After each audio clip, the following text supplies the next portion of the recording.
Hey guys, what is going on? Darrencode here, and today I've got a bit of a gear review for you guys. If you use Reason, and I'm assuming you are using Reason because you watch my tutorials, you've probably heard of the Nektar Panorama P4 MIDI controller. It's a MIDI controller that was designed specifically for use with Reason, so it's able to interact with the program, and that allows for some really cool features, and we're gonna take a look at it right now. So here you can actually see the panorama. As you can see, these guys really aren't messing about. This is a very luxurious piece of kit, as you can see, with glossy finish and quite a bit of time put into design as well. I personally think it looks quite beautiful, actually. I'll start by talking about the feature set a little bit. We've got 16 encoders, which are able to be turned freely, so they have no limits. So even if you want to route something like tempo to it, you can do that. 9 faders, which are all able to work with the mixer, and I'll explain that in just a second. We've also got 9 buttons under the faders that most of the time I use them as mute and solo buttons, which is quite useful. There are 12 drum pads, and also there is a sequencer control, which is quite useful because it's got undo and redo, and sometimes I have to take multiple takes, and I'll just use the sequencer controls on the keyboard itself to stop, play, and record, redo, undo, all that kind of stuff.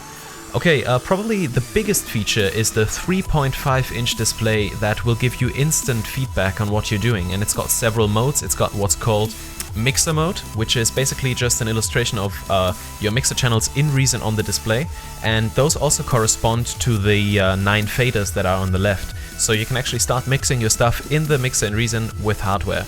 The next mode is instrument mode. In this mode, the panorama will actually display you 8 parameters, and those parameters will be routed to the encoders that are to the right of the display. That way, you are able to program patches for nearly any Reason device absolutely without touching the mouse. You can do it all on hardware, and this is also why this keyboard also appeals to people that want to work with studio hardware, that want to get that studio feel. Because they can control their virtual instruments with pre-routed and also labeled settings. It's not just MIDI, it's actual back and forth communication in this thing.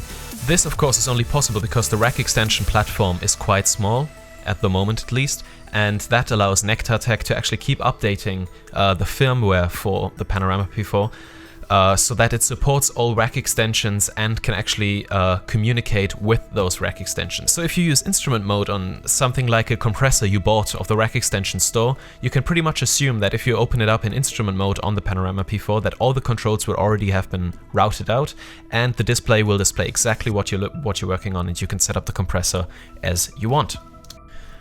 The third mode, transport, is actually my favorite one, even though it's so simple.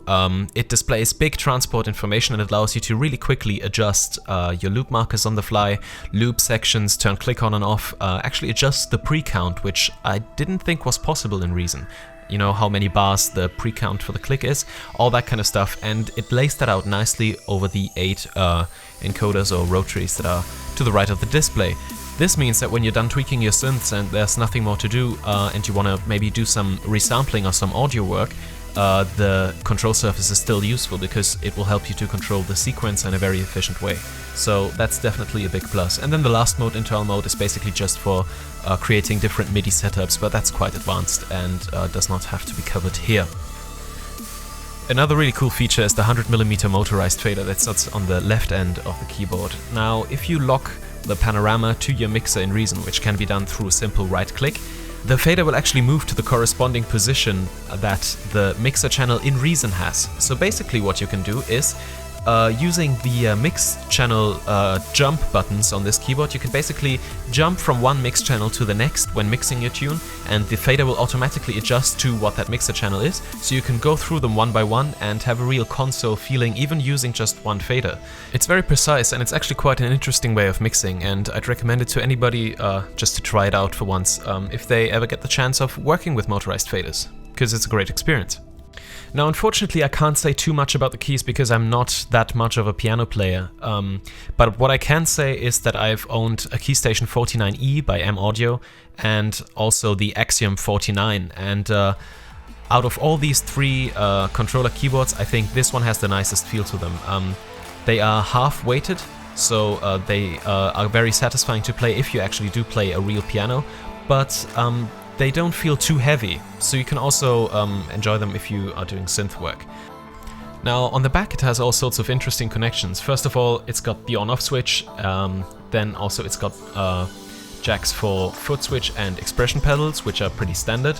We've got a 5-pin MIDI output, so you can also hook up synths or whatever.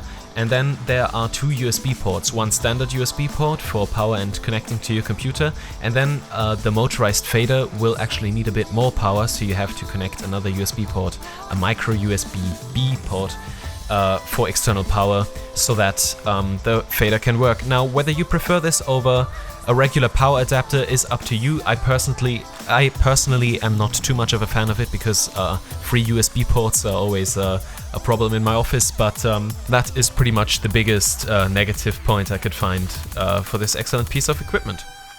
So as you've seen, the Nektar Panorama performs excellent in a studio environment. I'd say it's not very suited for live purposes, because it does look a bit fragile, and having the beautiful finish up on the stage where there's beer and, you know, all sorts of, you know, chaos ensuing, then that might not be too good of an idea. But still, in a studio environment it performs great, the keyboard feels great, and also I quite like how it's integrated very well with Reason, and how you can really use nearly all the Reason devices, including rack extensions, with the Nektar Panorama P4.